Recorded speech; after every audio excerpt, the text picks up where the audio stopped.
All right, welcome back. Martian Manhunter, number 9. We are doing more Absolute Martian Manhunter, issue number 9. Make sure to like, comment, and subscribe. We are over 500 subs. Let's go! So to recap what happened last time, John Jones and the Martian separated. They had a little bit of a falling out. John went to go visit his wife. It didn't end the best. And then some agents from the government kidnapped the Martian. So with that, we welcome them because the Martian is strapped up in a seemingly unknown place. They say that they try to communicate with the Martian and he has left them no choice. But the Martian says, John, I'm trying to reach you, warn you, when we are separate, you, me, we are both weak, vulnerable, and lost. And we learned that they're also performing a vivisection on them. They're looking into the Martian as they cut him open, and rainbow colors and different geometry shapes shoot out as he says, find me, John. And in the eyes of John, the Martian gets covered up by a white Martian hand and disappears. John Jones, FBI, is going from house to house. I haven't seen the Martian in a week. Normally, I call that healthy progress. So John is going around asking about the Martian, if anybody's seen him, because the Martian went from dream to dream last issue, and John still has some memories of that. He still was connected to him. And John also got a replacement for him called Despero. He's there right there in the green text. She doesn't respect him and he doesn't trust her. This thing's on shaky ground. He showed up the same day the Martian disappeared. It must be connected. He enhances everybody's negative thoughts as he goes up to the couple, touches their heads, and they say, we haven't been connected in a long time. Yeah, this thing's never going to work out. Nothing ever does. Looks kind of familiar, doesn't it, partner? Talking about his own marriage. He sees the worst in everything. Well, I see the truth in everything. Sorry if I hit a nerve, Mr. Sensitive.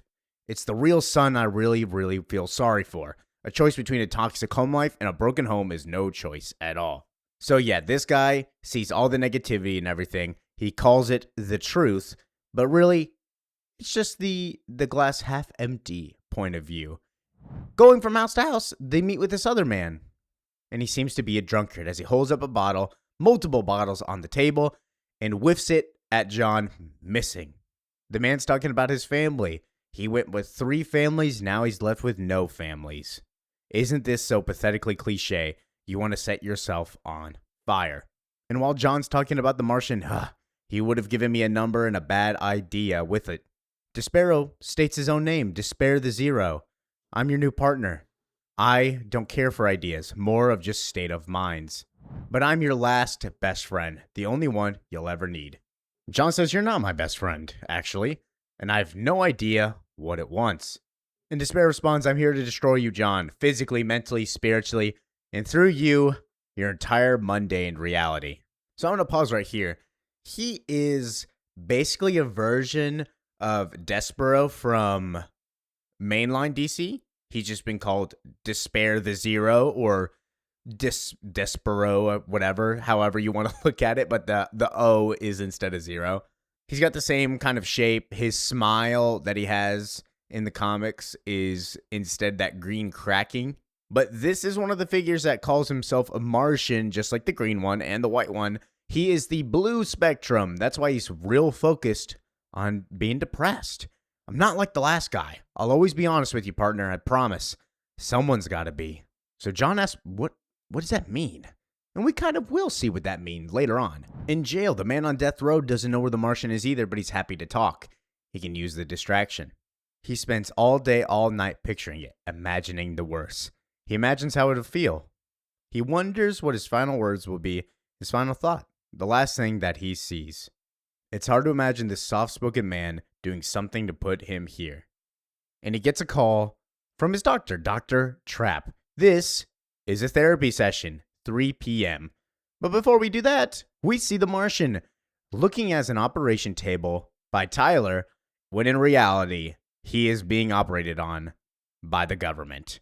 And this version of the government is highly sophisticated, I will say.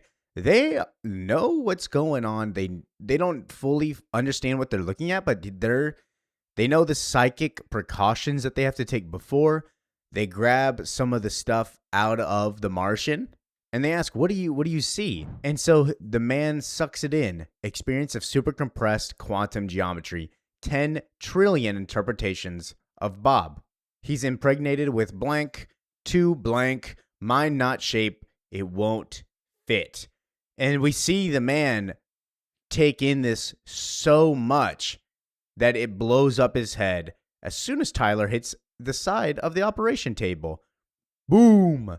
The man dies. And their friends don't even care. They just say, wow, that was interesting. The Martian was correct. What he has, the human mind cannot interpret. And so the operation table changes to John because he's probably going to blow up soon. As he screeches up to the therapy session, do you have the urge as you idle to work to twist into oncoming traffic? Walking into your therapist's office, do you picture yourself swallowing your sidearm and saving yourself the copay? Ever ponder the darkness? As John walks in, he's like, I'm sorry that I was late. It's not an excuse, it's just an explanation. But where is our son? I thought this was a family session. And they say, Tyler's in the other room. We thought that we talked to the both of you before we ever talked to him. Do you know why you're here today, John? It's to fix our marriage, to get our family back to normal. And this is where Despero is putting some more implants in his brain. They got you under false pretenses, pal. That woman is no healer. Her mouth is full of knives. Bridget tells me that you've been communicating with aliens, John. That they tell you to do things and can read thoughts. Is that true? Are there aliens in the room with us? And John told her this in confidence last issue. And so then she spilled the beans because it will make her look better whenever they do a divorce, whenever she wants the kid. And Despero's like, she told your secret, dude. She betrayed your trust. Despero says, kill the doctor, John, before it's too late. And so in response to both of them, he screams, no. And since he's acting crazy, they ask, are you okay, Agent Jones? And this is where we see the operation table. He is getting hit multiple times on the side. He's irking, and he's slowly building up. Ever since my coffee shop incident, my accident. And that's when his wife says, no, John, you started acting weird before we came to Middleton. Something happened in Washington, D.C. that you won't tell me. And so Despero tells us, let's take a look. As we revealed the real reason that he came here, he wasn't transferred. My kind of memory, painted with shame, outrage, office, antiseptic, charging you with bribery, corruption, and conspiracy. Or you can save us all the embarrassment and take the transfer and disappear. John basically was only given this choice. Either get out of our department and leave, or you're fired and this will go on your record forever. The reality is that John was a crooked cop. And John sticks with his lie that he's been telling us and Bridget. Nothing happened in D.C. I got transferred. And Despero's like, you're getting good at lying. You almost had me convinced and I live in your head. As finally the Martian explodes with beautiful butterflies outside of his chest. Beautiful stuff. They cracked his code. And it's at this point that John gets upset. I'd like to see my son now. I thought this was supposed to be family counseling. And with these irritable emotions, John is starting to get easily manipulated by Despero. They'll never let you see your son again, John.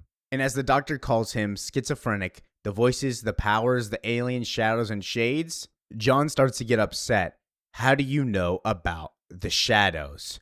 Because she too is infected by the white Martian, it seems. Despero says they're going to cut out your brain and replace it with one that works. So he gets up, angry, and he says, why'd you have to go and do it, kid? John goes to leave and says, you think that I'd hurt our son, but you said that this was an emergency surgery to save our marriage. That's what you said on the phone, but this feels like a funeral or an autopsy.